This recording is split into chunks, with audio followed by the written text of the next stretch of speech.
Taller literario, cada martes una nueva sesión. Hola, queridos amigos, bienvenidos a este taller literario.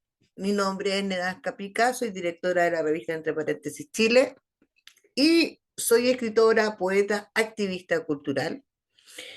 Y me puse la difícil tarea de realizar un taller literario a través del canal de YouTube con el objetivo de compartir un poco de conocimiento, de aprender, de enseñarnos, de repasar. Pero más que taller, yo creo que es como un webinar, aunque voy a dar muy buenos ejercicios para practicar para los escritores para la evolución de su trabajo. Bueno, uno cuando asiste a un taller, si usted está viendo este video, ¿cachai? Es porque usted necesita recursos literarios. Por ejemplo, cuando a mí se me echa a perder la bicicleta, yo voy a un taller de reparación de bicicleta.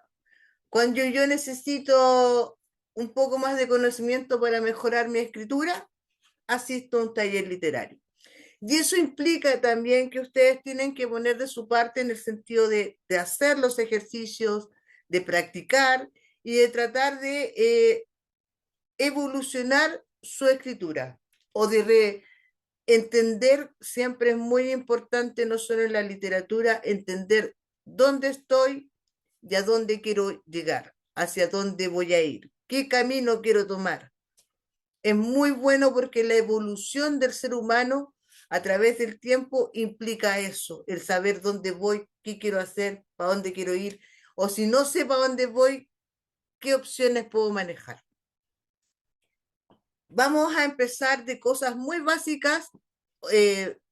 Yo esto lo hago pensando en gente que está aprendiendo a escribir, que está recién empezando el trabajo, ya sea creativo por recreación, ¿cachai? O de forma profesional, aunque yo lo recomiendo más para escritores principiantes.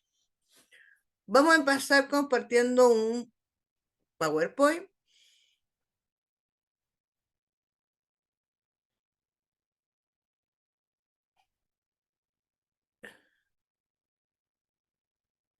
¿Qué es literatura? La literatura es una manifestación artística basada en el uso de la palabra y del lenguaje, tanto escrito como oral. Con este término también se conoce el conjunto de las producciones literarias, por ejemplo, de un país, una lengua o una época. Esto quiere decir que no solo lo escrito es literario, hay muchas cosas, hay mucha mitología que se ha transmitido a través de la historia de manera oral. Todo eso es literatura.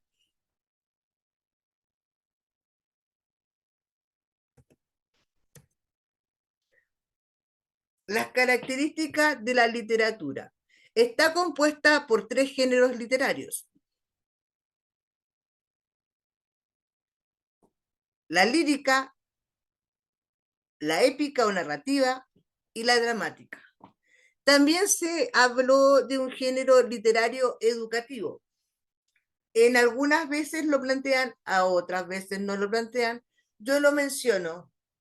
El lenguaje empleado en las obras literarias cumple con la función poética del lenguaje. No todo lo que se escribe es considerado como literatura según el canon literario. Estas son las características de la literatura. Las corrientes literarias se diferencian a partir de las características que comparten una serie de obras, como el estilo, la crítica, la temática o el periodo histórico. Estas son las características de la literatura. Los géneros literarios. La definición de los géneros literarios se denomina género literario a cada una de las clases en que se dividen los textos literarios, escritos por los autores con una finalidad determinada. Cada género literario comprende a su vez otros subgéneros literarios. ¿Qué quiere decir esto? Para que se entienda un poquito mejor, cada género literario lo vamos a ir entendiendo a medida que vamos avanzándolo. Los géneros literarios se dividen en tres tipos de géneros literarios: el lírico, el narrativo y el dramático. El género lírico se distingue por presentarse en verso, aunque también a veces en prosa. Tener lenguaje refinado y figuras retóricas. Manifestar los sentimientos del autor, como pasa mucho en la poesía. El género narrativo es un narrador que cuenta la historia. Los personajes pueden dialogar durante las acciones. La acción se ubica en un espacio y un tiempo y se pueden manejar hechos ficticios como hechos reales. Y el dramático se caracteriza porque los personajes dan a conocer la historia, incluye acotaciones, indicaciones para el actor, se representa teatralmente y se escribe en prosa o en verso.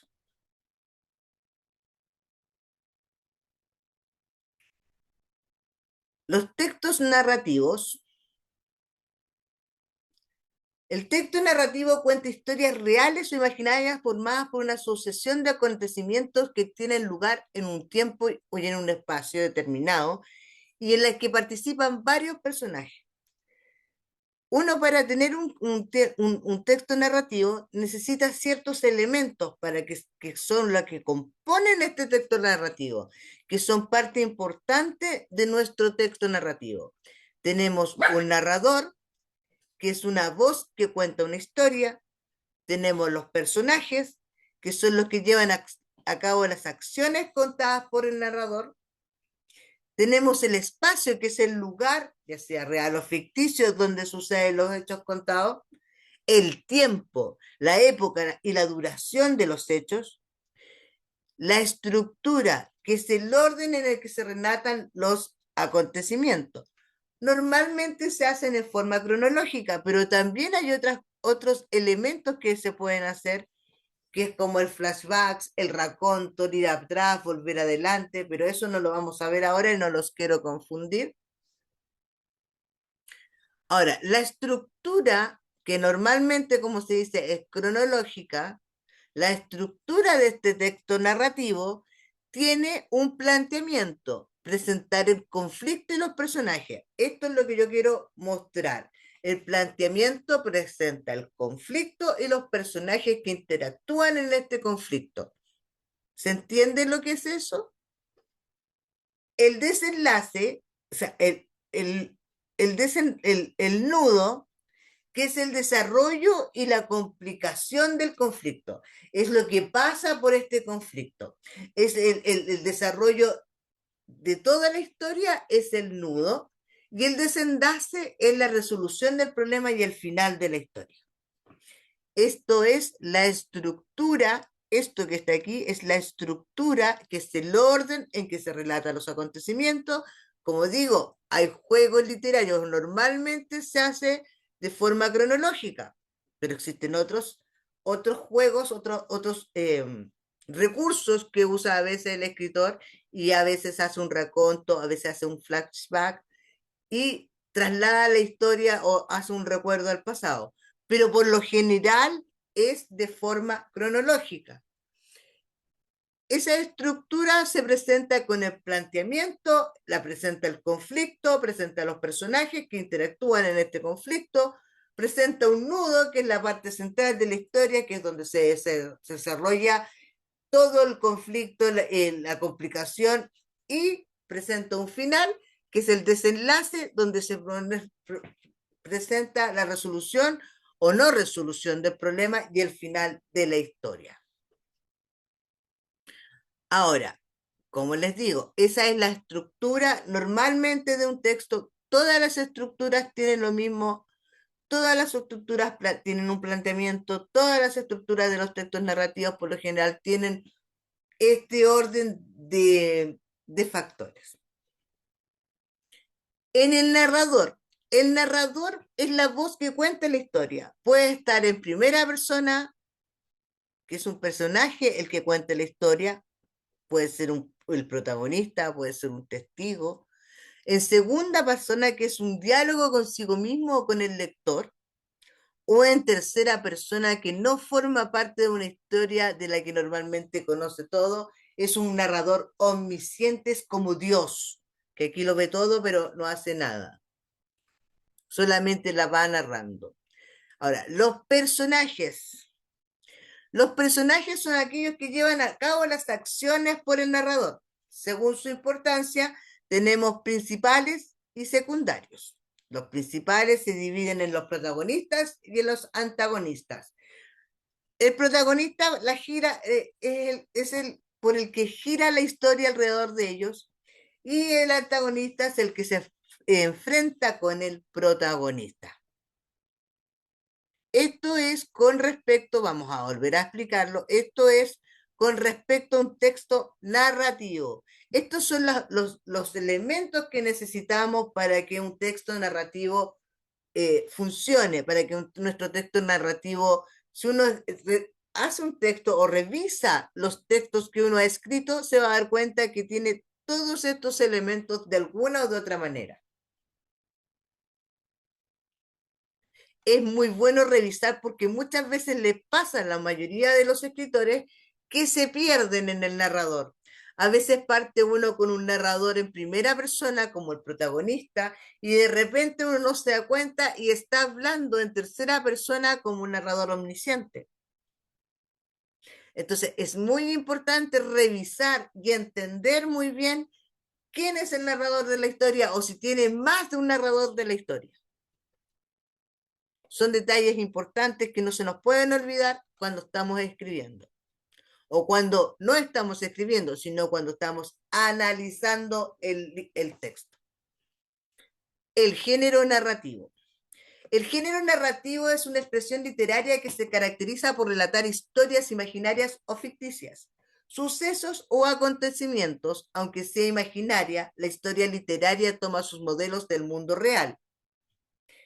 Esta relación entre la imaginación y la experiencia, entre fantasía y vida, es lo que da valor especial a la lectura en la formación espiritual de la persona.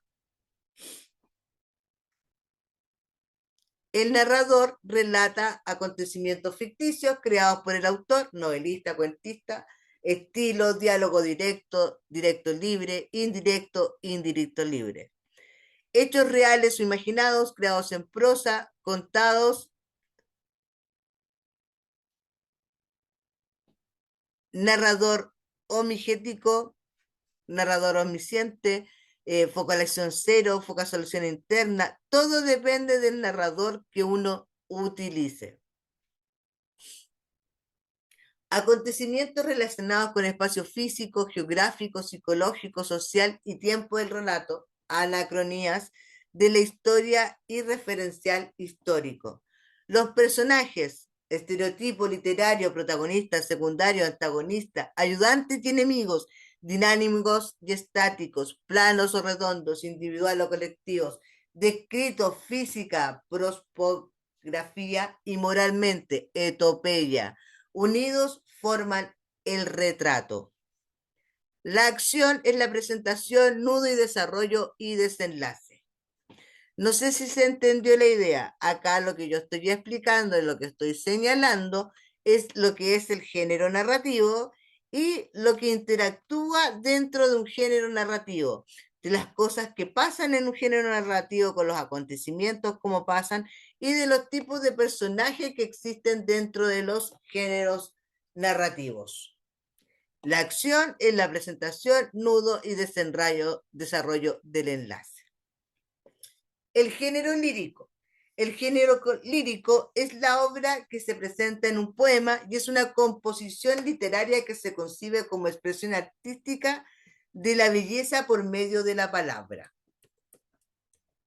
La lírica es la forma poética a través de la cual el poeta expresa su interioridad, sus sentimientos personales, sus emociones y sus estados anímicos. Como decía Huidobro, el poeta es un pequeño dios. La obra lírica está constituido según fondo y forma. Es muy importante entender para el análisis de los poetas el fondo y la forma. Esto en todo caso también se aplica en la vida diaria, si ustedes de repente pueden analizar, se va a dar cuenta que hay veces que hay cosas que son correctas y que se han hecho de la manera incorrecta, forma y fondo. Es muy importante tener esta concepción. Ya. Fondo por hablante lírico, temple de ánimo, motivo lírico, objeto lírico y figuras literarias. Y forma por verso, prosa, estrofa, rima.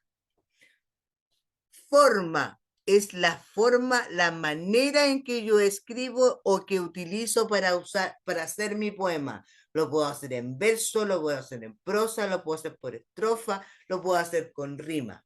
La forma que yo utilizo para escribir mi poema. Y el fondo, el hablante lírico, el motivo lírico, el objeto lírico, la figura literaria.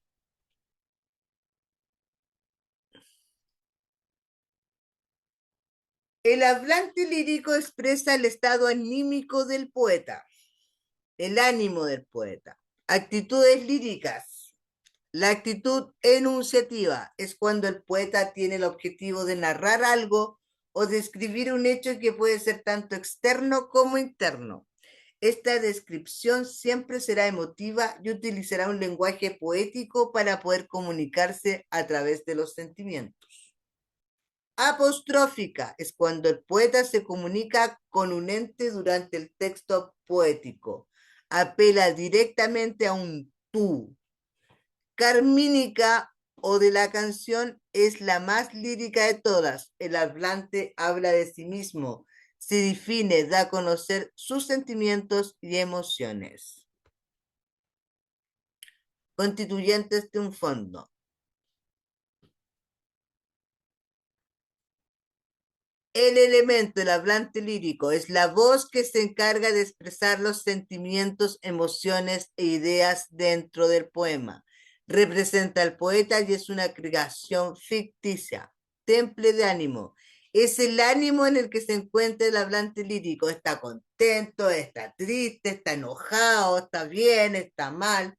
Motivo lírico es el tema del que se trata el poema. Puede ser de amor, puede ser de muerte, puede ser de represión.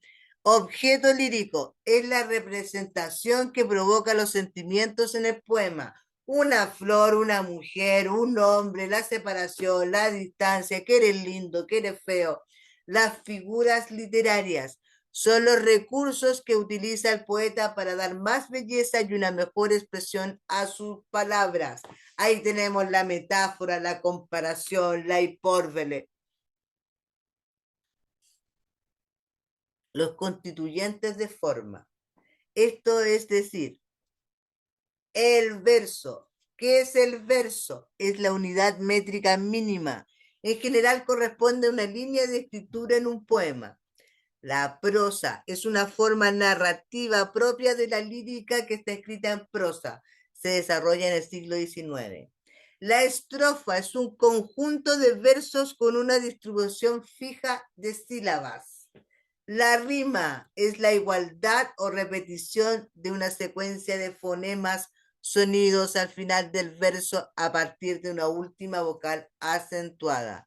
Existen tres tipos de rima: la sonante, la consonante y la blanca. El género dramático. El género dramático, función apelativa, diálogo, dramaturgo, personajes dan a conocer la trama en una virtualidad teatral. Los personajes pueden ser protagonistas, antagonistas, secundarios y colectivos. El conflicto es la lucha de dos fuerzas, el protagonista y la antagonista. Las instancias, la presentación de los personajes, el objetivo, el desarrollo, la lucha de ambos, el clímax y el desenlace, uno es derrotado y termina el conflicto. Elementos técnicos, divisiones de la obra: la escena, el cuadro, la acotación, el aparte, el mutis. La división de entrada y salida de personajes es la escena. La división por distintas escenografías es el cuadro. Este es un cuadro en el que se están besando. El siguiente cuadro se están separando. La acotación, las indicaciones del dramaturgo a los actores. Aparte, el personaje se dirige al público, cuando el personaje de repente está en una escena y se aparta y se dirige al público. El mutis, el personaje hace señal de su retiro. Las formas dramáticas, la tragedia. El protagonista se enfrenta a un destino fatal, pero triunfa el antagonista. La comedia es un cómico personaje que son reflejos de los seres humanos. El drama mezcla las dos, lucha del ser humano con su ambiente, se gana o se pierde.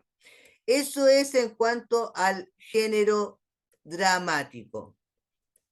Nosotros no nos vamos a adentrar a hablar tanto del género dramático porque realmente no es una de las propuestas que yo tengo dentro del taller literario que estamos armando, pero sí quiero mostrarles más o menos cómo se desarrolla una obra de teatro, que es lo que habla aquí de la estructura, de cómo se hace y de la historia del género dramático. Eh,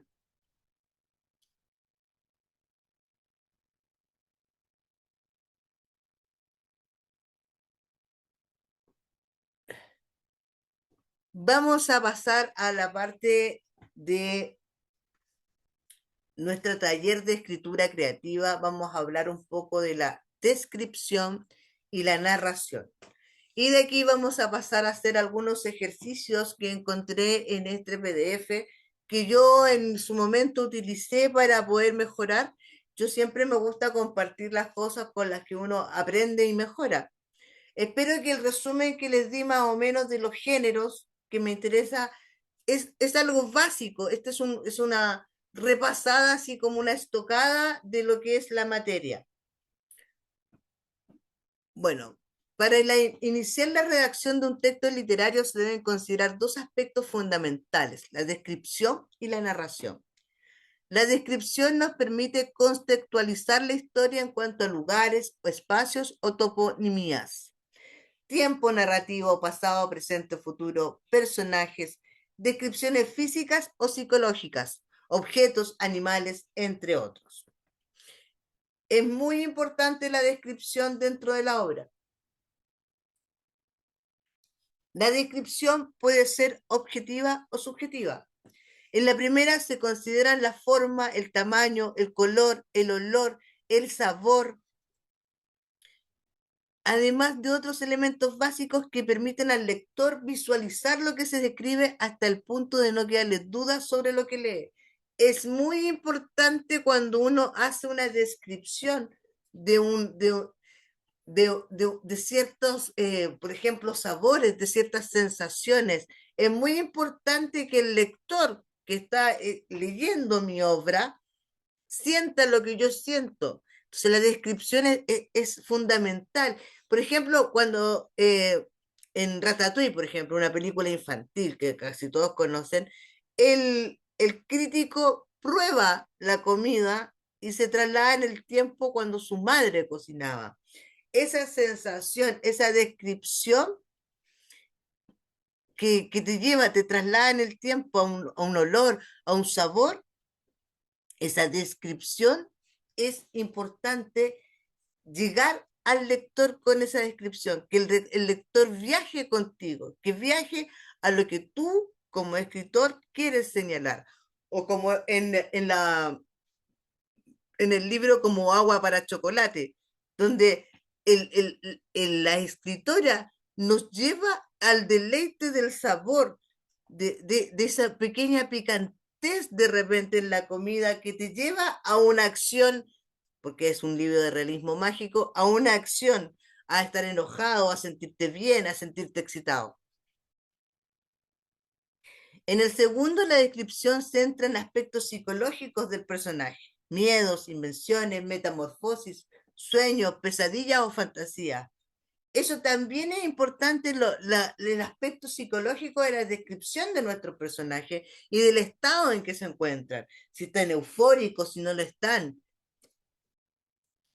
La narración se centra en la historia, aquello que estamos narrando, sea esto un acontecimiento, una sucesión, acciones, procesos, estados o hechos significativos para el lector en cuanto a lo que se lee. Esta narración literaria, o lo que podríamos denominar ficticia, pero verosímil, es decir, que sí podemos creer lo que leemos, de ahí que al leer que los animales hablan, por ejemplo, las historias maravillosas, lo asumimos como real, verdadero, o cuando los objetos toman vida de la misma forma.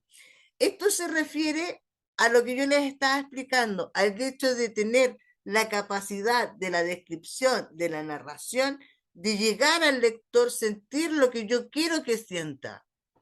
Como decía Widobro, de ser un pequeño Dios. Al unir ambos elementos en una red compleja de sentidos, creamos un texto literario, un género literario concreto, sea este un cuento, una novela, una obra dramática o una fábula. En ningún caso ambos elementos se excluyen, al contrario, se absorben mutuamente. La descripción y la narración son como novios, así como pololos, así van siempre juntos. Se absorben mutuamente, por eso se dice eso, de la descripción y la narración. Es por eso que cuando estamos leyendo una historia conviven la descripción y la narración de forma permanente y continua. Podemos aclarar que la descripción y la narración son exclusivas de la literatura. Me refiero a los géneros literarios narrativos o poéticos, sino que se abren a otras especialidades como son, por ejemplo, los géneros periodísticos, crónicas, reportajes y otros textos. Eso también es importante, sobre todo, por ejemplo, cuando son textos periodísticos, la descripción también es importante y la narración, o cuando son crónicas. Esto es muy importante. También de este mismo taller vamos a sacar un ejercicio que vamos a dejar para ya cerrar este primer capítulo del taller literario que estoy emprendiendo. Ya, este es un ejercicio de descripción. En este primer ejemplo analizaremos un fragmento del texto de Gabriel García Márquez para comprender el mecanismo de la descripción narrativa. La cándida Heréndida y su abuela desalmada. Gabriel García Márquez. Mientras la abuela navegaba por las ciénagas del pasado, Herendira se ocupó de barrer la casa, que era oscura y abrigada, con muebles frenéticos y estatuas de césares inventados, de arañas de lágrimas y ángeles de alabastro, y un piano con barniz de oro y numerosos relojes de formas y medidas imprevisibles. Tenía en el patio una cisterna para almacenar durante muchos años el agua llevada a lomo de indio desde matinales remotos, y en una argolla de la cisterna había un avestruz raquítico, el último animal de plumas que pudo sobrevivir al tormento de aquel clima malvado. Estaba lejos de todo, en el alma del desierto, junto a una ranchería de calles miserables y ardientes, donde los chivos se suicidaban de desolación cuando soplaba el viento de la desgracia. El ejercicio a realizar aquí es el siguiente. Analizar el texto en sus aspectos fundamentales del lenguaje. Uso de adjetivos, adverbios, verbos. ¿Cómo es? ¿Qué tipo de lenguaje, qué adverbios, qué forma de palabra utiliza Gabriel García Márquez para este desolador texto? Esta descripción de una casa casi siniestra, por así decirlo.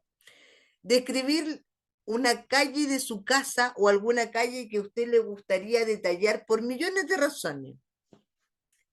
Usted puede salir a darse una vuelta por el barrio, mira, hoy esta calle la voy a escribir. Por último, si no se le ocurre alguna.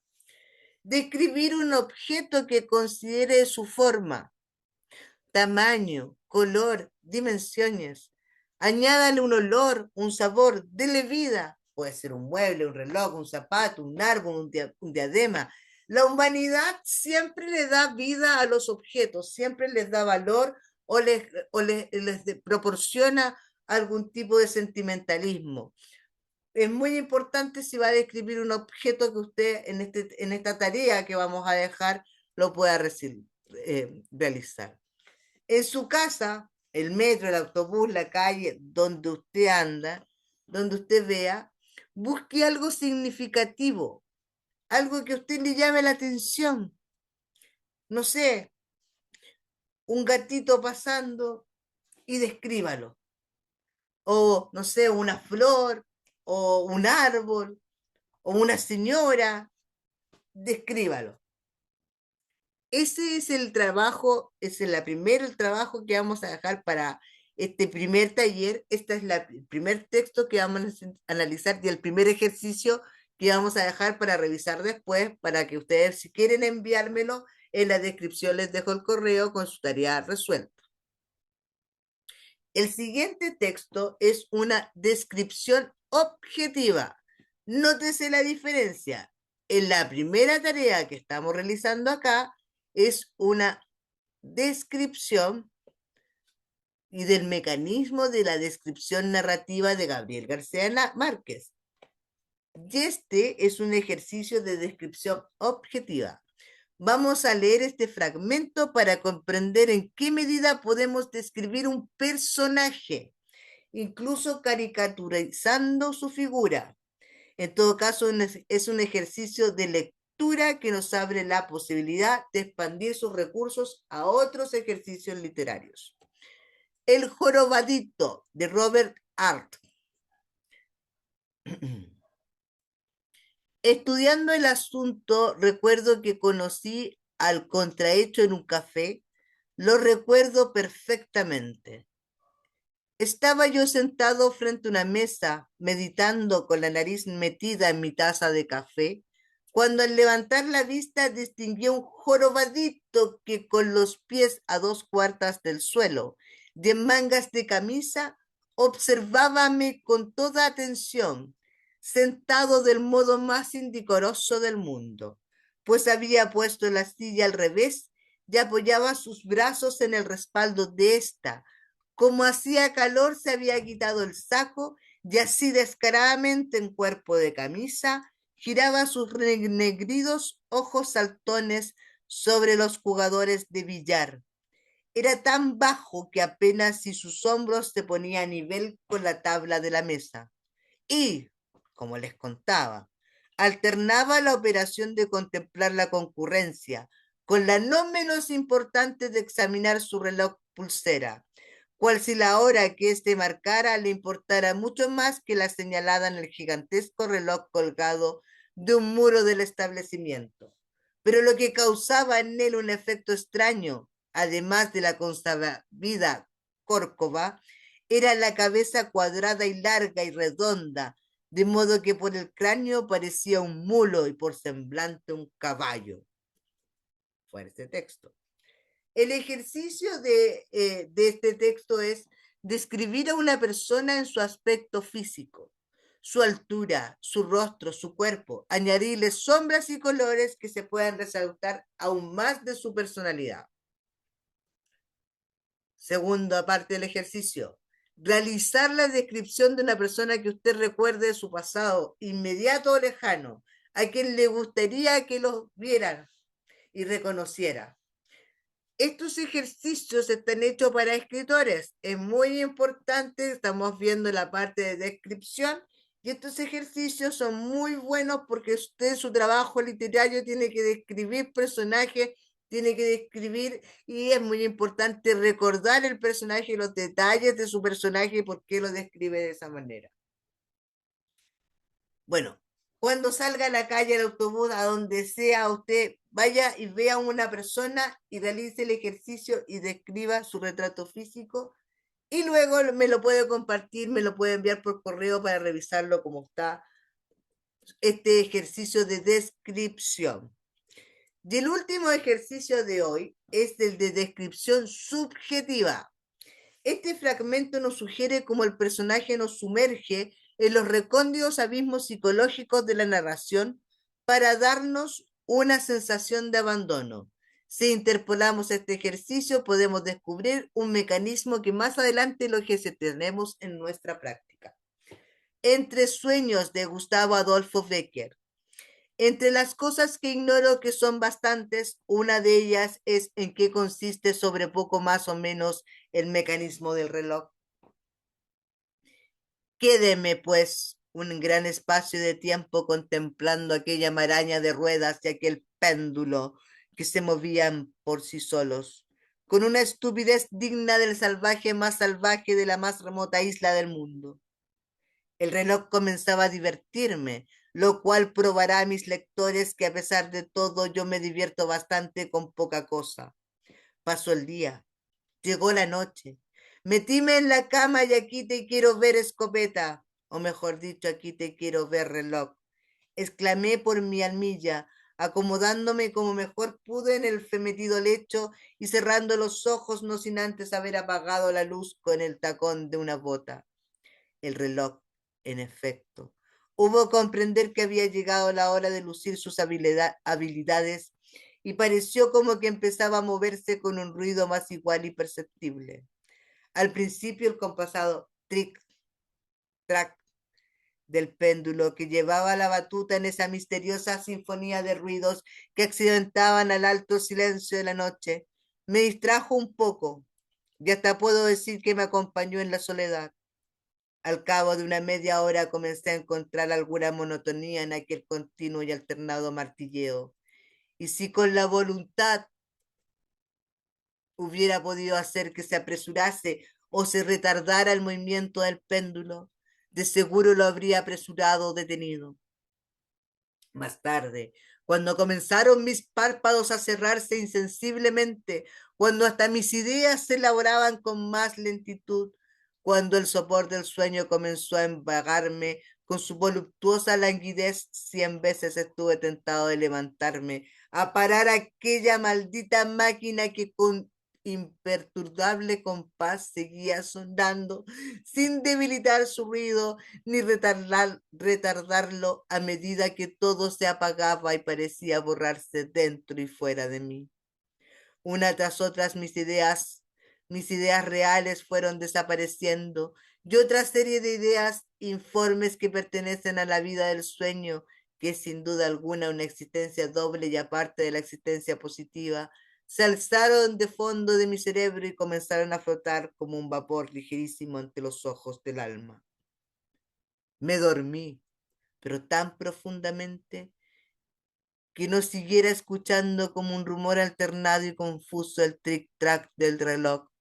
Aquel monótono ruido debió influir en la visión de mi sueño, o al menos modificarla como sucede a menudo con las sensaciones que se experimentan durante la noche.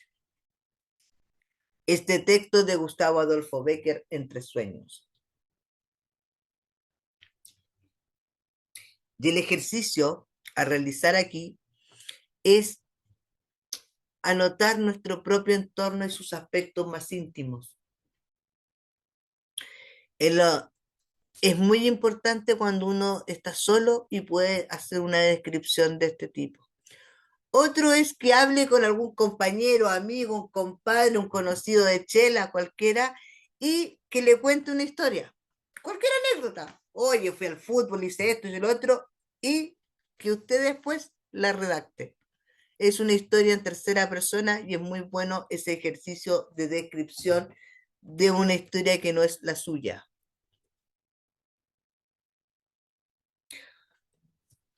Recuerda que es solo un ejercicio. Y en el calor de tu hogar, ponte a trabajar sobre ejercitar, a describir subjetivamente algo que te haya sucedido en el día o en algún momento de tu vida. Y esperamos que puedan compartirlo en la próxima clase, a ver si hay algún comentario, si alguien nos envía alguno de los textos.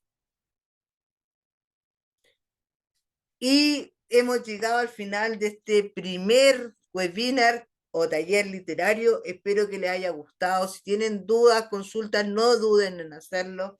Aquí estamos para aprender, para evolucionar, para mejorar. Y recuerden hacer los ejercicios literarios. Son muy importantes los ejercicios literarios. Nos ayudan a mantener nuestra mente activa. Un abrazo y que tengan una excelente semana.